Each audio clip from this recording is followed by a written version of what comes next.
Well, just like most people, maybe more so my age, I grew up with those movies.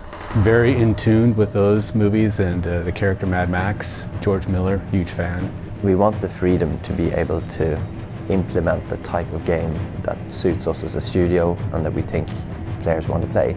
Trying to sort of fit that into a movie tie-in or accompanying a particular story, I think is quite difficult. Well, it definitely takes place before the new movie that's coming out soon, but we put a lot of effort into resetting what the Mad Max universe is. So essentially there is no past. Well, the thing about the post-apocalyptic world in Mad Max is that it's not necessarily a hard set of rules. It's really an open sort of environment, an open concept. So it lends to just exploring new ways of exploiting that. And that's exactly what we did. And it was a lot of fun coming up with those ideas. So the backbone of our game is essentially building a car from scratch and relying on that car to survive. The premise is that Max wants to escape and find some inner peace. In typical Mad Max fashion, things never play out that simply, so he's usually stalked by tragedy. If you think about the typical Mad Max story, it is grounded, but it's filled with the quirky characters, the unique way of speaking, the atmosphere has like these weird sort of vibes. The themes that we have in the game are going to be entertaining. It's the first time Avalanche have tried a much harder hitting story sort of execution. A lot of our titles have been a little bit more tongue-in-cheek, whereas this is a serious IP. But in the end, this is just a huge open wasteland just to be Mad Max, just to play that character out.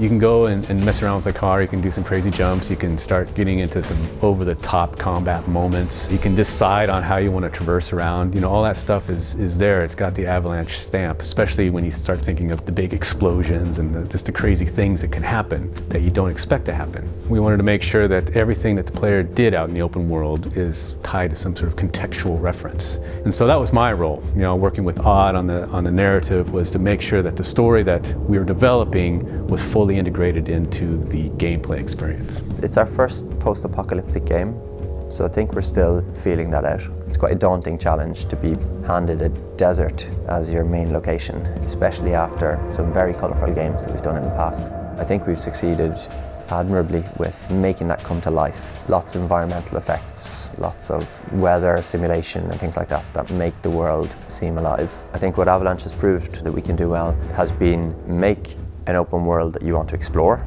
I think it'd be fair to say that the wasteland itself is part of the overall Mad Max universe. We're not trying to compare it to any version of the wasteland that you may have seen in any of the movies.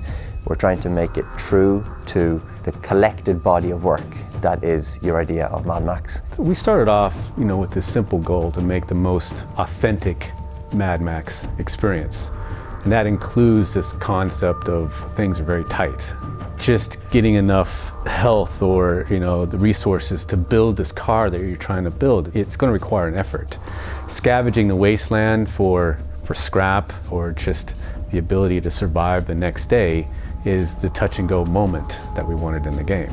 I would say that we're not touching upon that survival genre. It's not micromanaging the resources in that way. Because to me, Mad Max, it's an over-the-top type of world. Where things are big and personalities are big and the things you are doing are like in your face. To keep that going, I think going down on that level wouldn't be right for the game. Vehicle combat is at the heart of Mad Max. It's high-paced, it's very physical. There's a lot of things going on, a lot of weaponry that we give you. It's quite a complex proposition for a new player. So we've gotten good feedback about that, but I've been positively surprised. Yeah, it turns out people are ready for another Twisted Metal game. Exactly, yeah. The Harpoon can, pull tires off, it can pull armor off, it can pull people out through windshields. It's all systemic, and that's definitely one of the cultural things that we have in the studio. We don't like giving you something that seems physical, feels physical, and then you realize after the second or third time that it's the same thing every time. The player will have a chance to build this car in any direction that they want. Yeah, one side of it is definitely like, okay, let's make a really badass war machine so I can survive and do much better in car combat. But the other side is like, let's put my personal stamp on it. Let's make it look the way I want it to look.